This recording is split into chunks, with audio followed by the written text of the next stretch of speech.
Okay, so we're live. This is Ali Tarafdar. You got a mentor back for another finance talk. I know today's Sunday. Actually, we broke our usual schedule yesterday. Just gonna make it. I had some things to do. But more importantly, I think that today we're going to be covering quite a few steps. And as the title suggests, the 3 steps to your real estate empire. This is a very commonly sought out topic. A lot of financial experts and gurus they do talk intensely about the aspect of owning real estate, about what ownership looks like, what it should comprise of, and why it's critical. Where on the other side, a lot of people skip out on exactly the structure to give it to you in a presentational format of how to go about owning real estate, not just any possible way, right? But the right way, the MVP way. We're going to talk about that. So in today's presentation, we're going to be talking about your 3 steps to your real estate empire. The 3 steps to your real estate empire. And it's more of an educational perspective, right? We're going to discuss like what's the importance of the steps to take in order to build your real estate empire.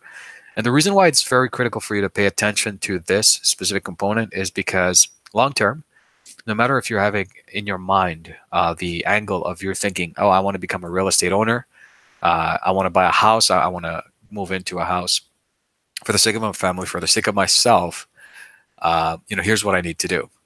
And most of us, of course, we have the temptation of looking at that as from an ownership perspective. But if you look at it as a business perspective, if you look at it as an investor's perspective, or let alone a trader's perspective, you're going to start seeing real estate in a very different angle. You're going to start seeing it in a more of a financially beneficial angle.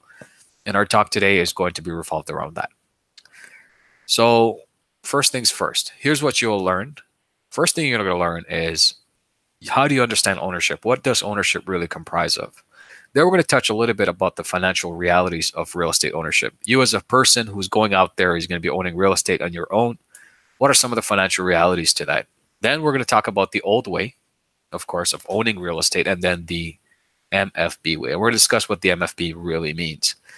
We'll also talk about how you can become a real estate investor and why it's important that you start your journey on owning the real estate empire as an investor. And then we're going to talk about how you can become an owner past the point where you're a real estate investor, and ultimately how you become a real estate trader, right? Not the traditional way of doing things like getting a real estate license and then going in the market and selling on behalf of other people. The trader has his own assets, right? So he trades his own assets. And then, of course, by the end of this discussion and presentation, we're going to talk about maximizing your dollar value percentage for the real estate assets that you have. And albeit that this is a live presentation, you guys know that this is recorded, but I want you to take time to take some notes down, because if you have questions at the end of it all, you can actually refer back to this presentation and rewatch the recording so that you can get the maximum value for it. So I hope you guys are ready so we can get started. So the first thing we're going to talk about is understanding home ownership.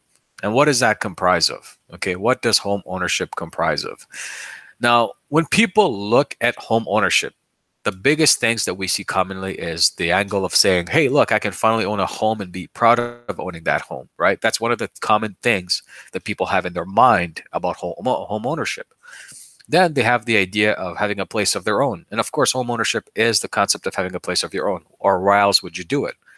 And ultimately, what they think of it as an asset that they own, right? And of course, most of us, if not a good majority of you guys, have read the Rich Dad Poor Dad book by Robert Kiyosaki. Discusses the idea of why a real estate home, particularly the residence that you live in, is not necessarily an asset.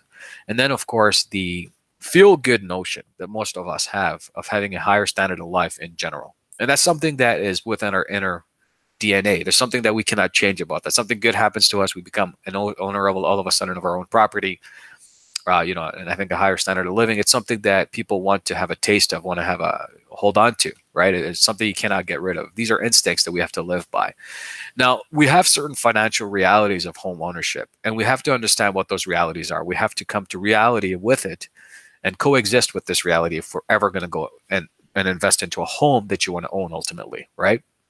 So here are some of the things that you have to realize about home ownership in general, especially if you're buying your first house or trying to own a house, right?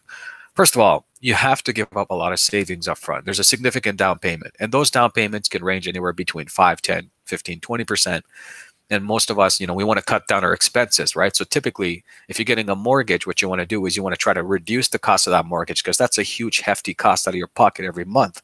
So the best way we know of reducing a mortgage amount is, of course, putting a significant down payment towards the property. And in common sense, that's the reality of it. And most of us will try to aim to put down as much as we possibly can so that we can maintain and sustain a mortgage that we're comfortable with. Now, unfortunately, when we engage through that, we're in a long-term contract. All of a sudden, that mortgage is, you're looking at 15, 20, 30 years sometimes. And unfortunately, a lot of us don't have the liquidity up front to cover the entire mortgage amount to pay that, to go into a house, right? That's why, mortgage companies exist. That's why financial institutions are extremely wealthy, because they bank on your opportunity to go down and put the risk of your capital up front so that the mortgage covers the balance. And when lenders do that, what they're doing is they're shifting the rest to you. Your down payment covers the equity portion of it, but then you're tied to it through the bank writing a mortgage up and putting a deed against your property, registering a deed. And then, of course, ultimately, you're tied in for the long haul, right? So that's the commitment you have to worry about. Then you have the liquidity lockup. Let's not forget, you have a significant down payment that you put up. You don't have access to the cash right away. You have to wait. You have to earn more, or at least somehow maintain the same standard, if not increase it over time. And you don't have access to, let's say, the $70,000 or $80,000 or $100,000 that you put up for the property.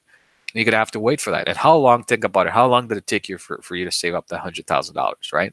Quite a bit, I'm sure. And another reality of home ownership is the fact that it's more expensive. You have additional costs, and I'm not here to debate the realities of it. These are straight facts of home ownership, right? So it's more expensive. We know that because there's going to be additional costs. You have insurance, maintenance, taxes, etc., lawn care. Most of us, we're very busy. We're entrepreneurs. If not, we have a very busy schedule with work and life in general. Unless you want to be tied down to maintaining your lawn, buying expensive machines, and it's just costing you in fuel and all that good stuff, it's going to end up being the same as you were to hire somebody to do it for you. Ultimately, if you're in the North American territory, you have winter. So you have snow cleaning and all these type of things that you have to worry about. So those are additional costs that you cannot escape. And let's be real here. Okay, you really never own the property, ever. Doesn't matter what you say.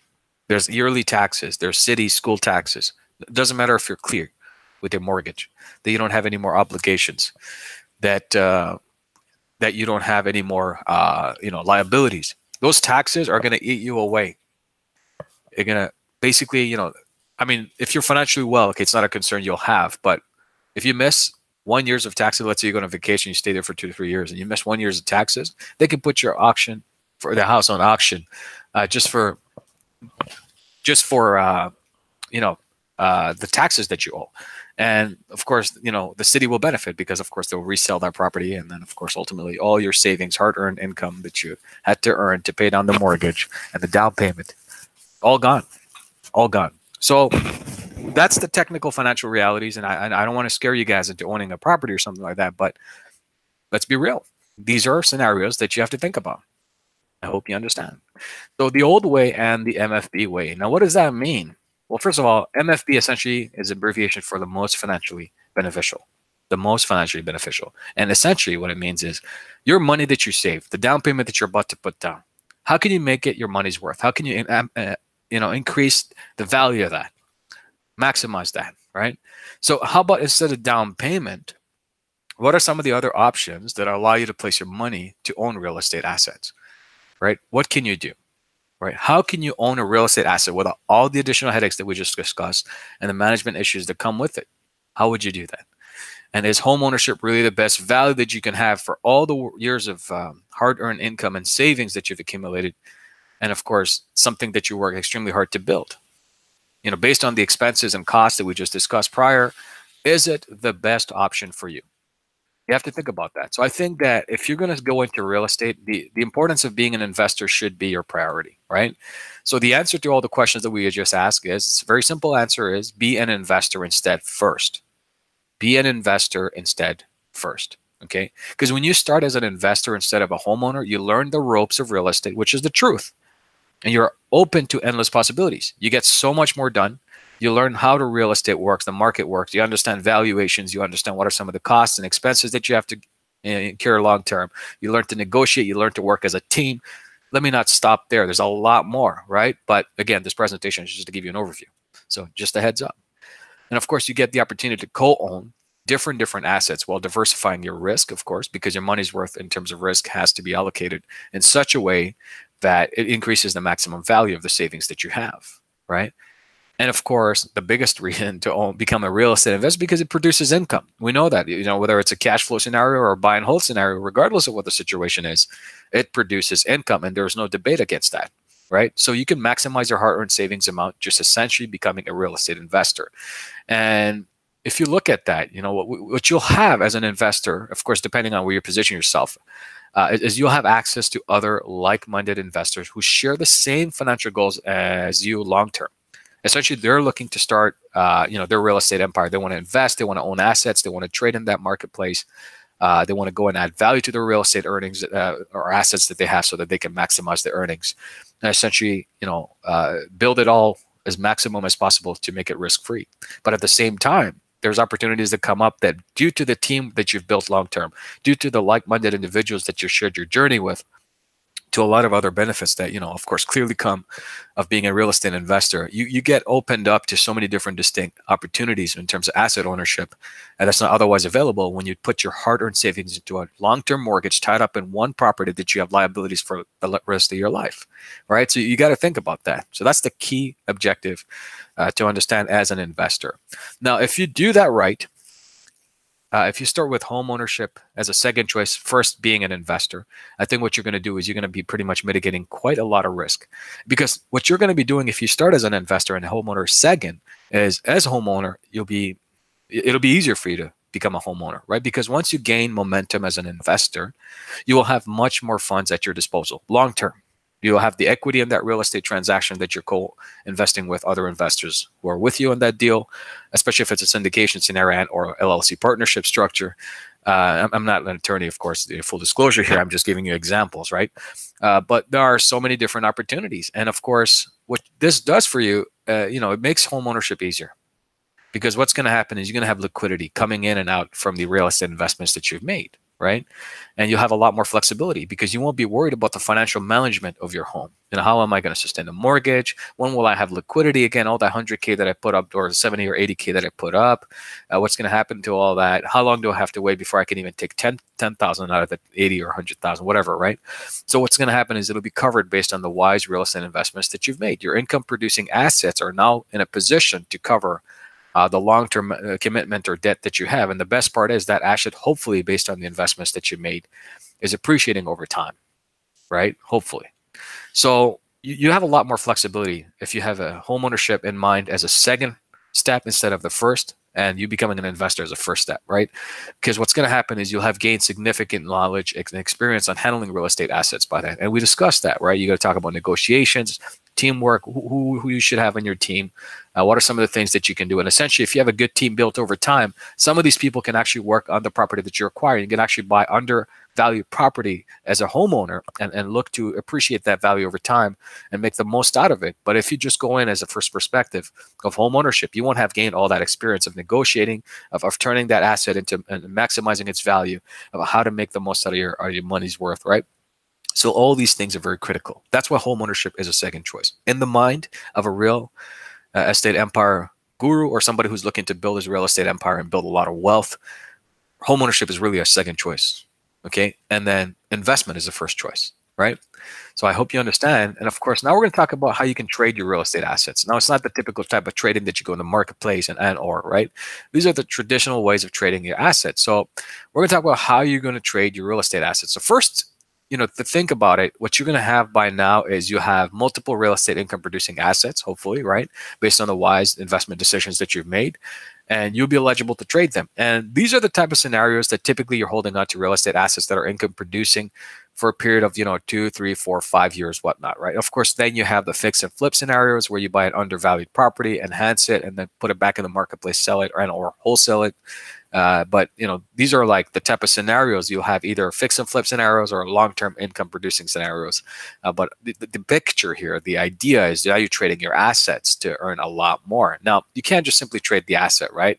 You have to buy undervalued assets, and then you have to enhance them either through proper strategy and or solid management. And that comes into play when you look at, let's say, a 100-unit apartment building that's been run down. It needed maintenance for over like 20, 30 years. And you work out a deal, and the occupancy on that is probably like 40, 50%. But based on your enhancement and strategy and management, you bring it up to almost 80, 90% occupancy. You increase the income of that asset and ultimately the value, because now what happened is you bought it undervalued. And you look at some of the strategies you can deploy there. What you've just done is enhanced the equity in that property of the multifamily. And of course, now you can trade it in the marketplace, right? Or you can keep it for long-term income, as we discussed. What's going to happen is your asset will appreciate. Okay, you're going to have its overall value increase, as we just discussed. And of course, the option to trade it for liquidity, which you can have access to cash right away, and or a stake at a bigger deal down the road, which is swapping, right? Which we have the 1031 exchange for a lot of tax reasons, et cetera, for capital gains deferment. So there's a lot of different things that you can do just on that aspect. Now, this is the dream of all real estate investors. But how can you reach this goal, right? How can you reach this goal if you start as a homeowner and tie up your liquidity right away with all the liabilities and expenses, specifically if you don't have any other income outside of real estate to come in play?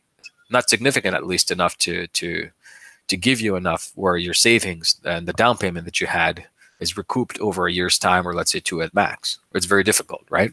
Most of the people individually, what they have is they're tied up in a scenario where they go into home ownership and their liquidity set up, and it takes years on end before they even get to realize another savings of that magnitude. And of course, they can't, because the obligations fall into their lap, like family owner, owning a family, sending the kids to school, all these type of things just start stacking up. Right? So you have to think about that. You have to start as a real estate investor first, work with your assets, learn to maximize the value of their assets, and eventually own the property that you want to live in. That's cool, right? And then, of course, now your assets are producing. You got investors that you're working with. You got a business that's built. And now you can maximize that and trade your assets and really aim for that journey that you wanted to achieve long term, right? So let's talk about the final step here. Now, we talked about how you become an investor first, you become a real estate owner second, and finally, you learn to trade your real estate assets, because the value that you've done to increase it over time is well worth your money, right? Of course, now you can enhance it. You can get the liquidity, cash out, or invest in bigger and better deals. Now, how do you maximize your dollar's value? What does that mean? It means you optimize your value in terms of the real estate that you have. Okay, first of all, you have equity in a certain transaction based on the other investors, such as yourself. But how do you make your equities worth more valuable than it already is? Now, we talked about that proper management and strategy. Go out there. What are some of the things that you can do to that property, right? What are some of the ways that you can increase the asset's cash flow? So if you enhance the property, of course, you can get more rent, you can increase it, you can add more tenants in there, all these type of situations, right? What are some of the value adds that you can place within that asset that will pay you at least 3 to 10 times its value of that value add? So for instance, like, okay, if the apartment building is missing like, let's say, washing, dryers, whatever it is, so you work around that to make sure that they have access to those facilities, these amenities, little things like, recovering some of the old appliances that you have in some of the units and just replacing them with a standard contract from a supplier that will allow you to increase your rent by a certain dollar amount that is basically covered. And you have a little bit extra based on the tenant rent increase that will have the supplies of the new appliances a lot more better quality. It makes your apartment all that more attractive for the tenant to live in. And of course, some of the standard of life being more enhanced. So these are some of the things that you can do to optimize your dollar value amount. But how do you do that, right? So it's really working with a team. It's really working with individuals that you feel is in the same area with experience to enhance that real estate asset's value. You're gonna have to look at their experiences, and some of the things that we're gonna discuss is, of course, how do you find some of those teams? That's a mentoring program all on its own, but just get the basic idea, okay?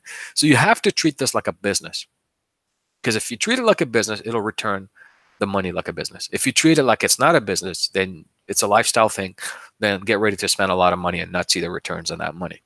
So once you understand that the best option is to optimize dollar value in real estate by treating this entire scenario as a business, then everything else changes. Your mindset changes, your priorities change, and a lot of different things come your way. Okay, so with that said, I hope you enjoyed today's presentation. I hope you understand the value of what I'm trying to give you guys. So again, first step really is to understand real estate as an investor. Second is to become an owner when you have significant real estate assets over term. And then, of course, last but not least, you can trade your assets, but in order to trade them, you have to optimize their value. And we just discussed some of the possibilities of doing that. So I hope you guys enjoyed today's presentation. Once again, this is Ali Tarafdar, your guide and mentor. If you enjoyed what I shared with you today, don't forget to like this video, give it a thumbs up. If you haven't subscribed to the channel and you somehow fell into this, don't forget to subscribe to that channel and turn that bell icon on, because if you enjoyed today's education, then there's a lot more coming your way in the next upcoming months, weeks, and of course days. And if you feel that this strategies really helped you, just leave me a comment below and tell me what are some of the things that you learned today that will help you make a more informed decision when it comes to real estate investing. Or if you were ever considering real estate home ownership, what are some of the things that opened up your eyes? And feel free to leave those comments below this video. Once again, this is Ali Tarafdar, back to you with another video. I hope you guys enjoy the rest of your weekend. It is Sunday, so I'll talk to you guys next. Bye for now.